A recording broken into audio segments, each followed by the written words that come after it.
Hello दोस्तों, नमस्कार। आप सभी का स्वागत है डीआरके टीवी पर। मैं हूं आपका दोस्त डॉक्टर कन्हैया, बीकानेर, राजस्थान से साइकेट्रिस्ट, मनोचिकित्सक, काउंसलर, सेक्सोलॉजिस्ट और डी एडिक्शन स्पेशलिस्ट मतलब नशा मुक्ति विशेषज्ञ।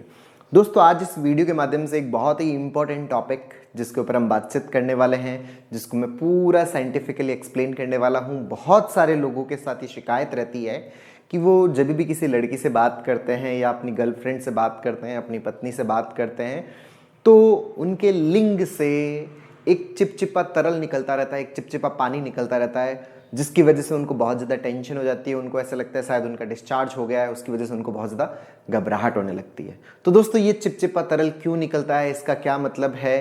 अगर आप इससे रिलेटेड इन्फॉर्मेशन अगर आप लेना चाहते हैं, समझना चाहते हैं इस चीज़ को, तो इस वीडियो को पूरा एंड तक देखिएगा। मैं पूरा कॉन्सेप्ट एक्सप्लेन कर रहा हूँ, साइंटिफिक मैकेनिज्म एक्सप्लेन कर रहा हूँ। और दोस्तों, हम लोग 20 और 21 मार्च 2021 को दिल्ली के अंदर कॉग्निटिव बिहेवियरल थेरेपी के ऊपर लाइव वर्कशॉप ऑर्गेनाइज कर रहे हैं। अगर आप उस वर्कशॉप में पार्टिसिपेट करना चाहते हैं, depression, panic, phobia, anxiety, OCD, अगर इनका आप ट्रीटमेंट बिना मेडिसिन के ट्रीटमेंट ढूंढ रहे हैं, तो आप इस वर्कशॉप में पार्टिसिपेट कर सकते हैं। स्क्रीन पे दिए हुए नंबर पर आप कॉल करके या मैसेज करके इसकी पूरी जानकारी ले सकते हैं। तो चलिए अपन दोस्तों बात करते हैं कि ये जो चिपचिपा तरल है ये क्यों निकलता है, क्या ये एक बीमारी है या इससे आपकी सेक्स पावर है वो कम हो रही है? इन सब प्रश्नों के उत्तर जानने के लिए हम इस वीडियो को देख रहे हैं। दोस्तों ये जो चिपचिपा तरल है वो क्यों निकलता है, कहाँ से निकलता है, इस चीज का आंसर ढूंढने से पहले हम लोग एक बार मैं आपको हमारा जो जेनाइटल ऑर्गन होता है, जो रिप्रोडक्टिव सिस्टम होता है, वो कुछ इस तरह की स्ट्रक्चर होता है। ये जो पार्ट है ये पेनिस का पार्ट है और पेनिस के अंदर यहाँ पर एक पाइप जैसी स्ट्रक्चर होती है जो ऊपर हमारे यूरिनरी ब्लैडर से जुड़ी हुई होती है। यूरिनरी ब्लैडर का मतलब जिसको पेशाब की थैली बोलते हैं। डॉक्टर कन्हैया, ये तो हमें समझ में आ गया। ये वाला जो पार्ट है ये है आपके पेशाब की थैली और ये वाला जो पार्ट है, ये वाली जो है, ये हमारे पेशाब की नली है।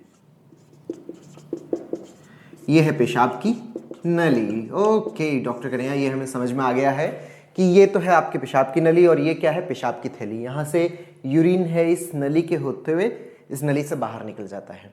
ये हमारे पेनिस से बाहर यूरिन का फ्लो हो जाता है। दोस्तों यहाँ पर ये जो टेस्टिस है, ये कौन सा है, ये वाला पार्ट है टेस्टिस है, जहाँ पर स्पर्म्स का फॉर्मेशन होता है। जो शुक्राणु है वो इस टेस्टिस के अंदर बनते हैं।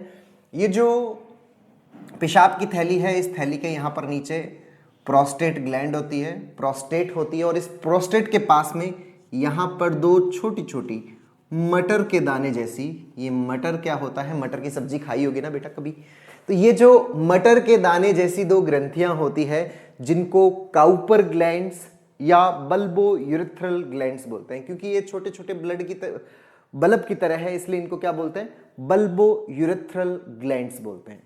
ये जो ग्लैंड्स होती है, ये काउपर ग्लैंड्स, ये बल्बो यूरेथ्रल ग्लैंड्स, ये जो ग्लैंड्स होती है, इनका क्या काम होता है, ये एक लुब्रिकेंट, एक तरल, एक चिपचिपा पदार्थ है, वो लगातार क्या करती है, रिलीज करती रहती है। जब भी हम कोई भी किसी भी फीमेल से बात कर रहे होते हैं या फिर किसी कामुक दृश्य को देख लेते हैं, आपने फिल्म के अंदर किसी कामुक दृश्य को देख लिया, कोई पोर्नोग्राफी देख लिया, या आप अपनी गर्लफ्रेंड से जब बात कर रहे होते हैं, तो सभी के अंदर जो सेक्सुअल डिजायर है वो डेवलप होती है। सेक्सुअल जो हम सबके अंदर जो डिजायर है वो एक्टिवेट होती है और सेक्सुअल जो थिंग्स है, मतलब हम सेक्सुअल एक्ट करने की इच्छा हमारे अंदर पैदा होती है। तो जब सेक्सुअल इच्छा पैदा होती है तो उस सेक्सुअल इच्छा के अंदर जब ऑर्गेज्म होता है तो ऑर्गेज्म के दरमियान क्या निकलता है, सीमन निकलता है और सीमन के अंदर क्या होते हैं, स्पर्म्स होते हैं।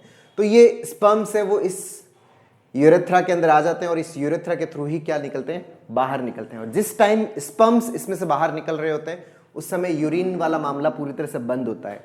जिस समय स्पर्म्स बाहर निकल रहे होते हैं उस समय यूरिन वाला मामला बंद होता है। अब चूंकि इस नली में यूरिन भी चलता है, यूरिन की जो पीएच होती है वो एसिडिक होती है।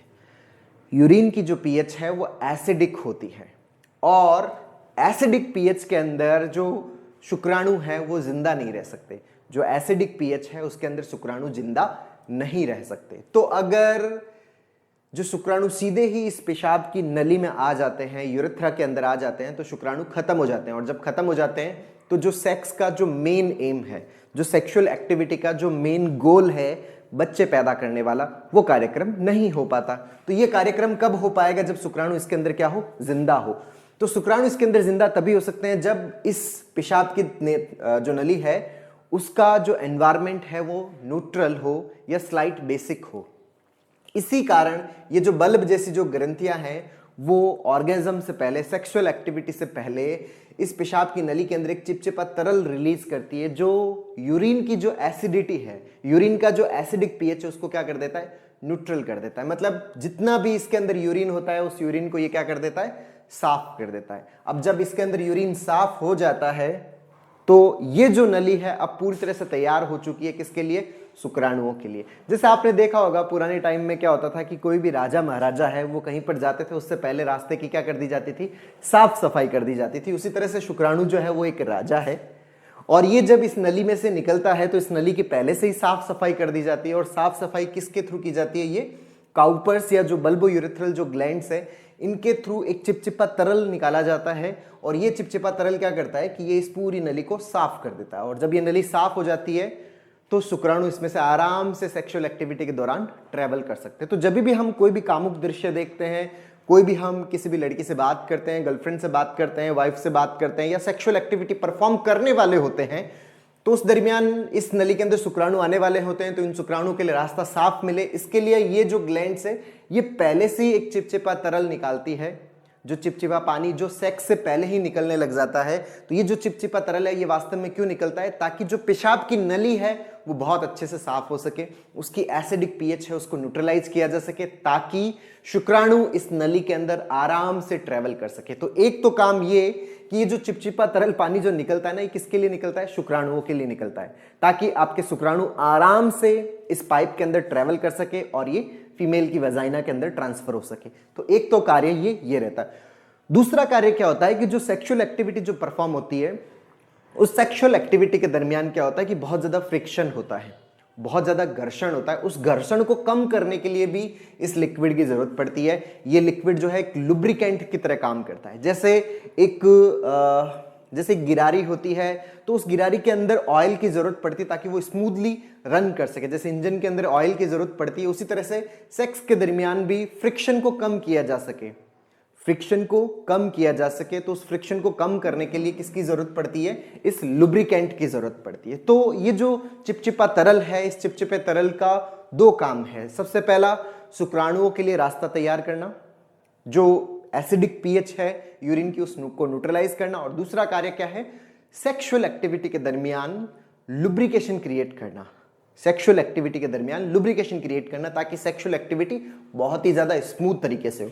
तो दोस्तों ये जो चीजें हैं ये सेक्सुअल एक्टिविटी से पहले आती है इसलिए इसको प्रीकम बोलते हैं। और इस प्रीकम की वजह से बहुत सारे लोग अपने दिमाग में ये थॉट बना लेते हैं कि ये जो प्रीकम आ रहा है इनका डिस्चार्ज हो गया है, इनका प्रीमेच्योर इजैकुलेशन हो गया, जबकि ये प्रीमेच्योर इजैकुलेशन नहीं है, ये सिंपल प्रीकम है जो ऑर्गेज्म से पहले निकलता है, सेक्सुअल एक्टिविटी से पहले कई बार निकल जाता है। तो ये आपका सीमन नहीं है, ये सीमन नहीं है। इस चीज को दिमाग में मत डालें। और ना ही ये किसी भी प्रकार की कोई बीमारी है, ये सबके अंदर नेचुरल प्रोसेस है। नेचुरल तरीके से सबके अंदर ये जो लिक्विड है वो रिलीज होता है बिफोर द सेक्सुअल एक्टिविटी या ड्यूरिंग द सेक्सुअल एक्टिविटी ताकि सेक्सुअल एक्टिविटी को स्मूथ किया जा सके और शुक्राणुओं को इजीली फीमेल की वेजाइना में ट्रांसफर किया जा सके। ऐसा ही लिक्विड फीमेल के अंदर भी रिलीज होता है। जब भी वो सेक्सुअली अराउज होती है तो उनके अंदर भी ऑर्गेज्म से पहले एक लिक्विड रिलीज होता है। वो भी लिक्विड यही कार्य करता है जो वजाइना की जो पीएच है उस पीएच को न्यूट्रलाइज करता है ताकि शुक्राणु है वो आराम से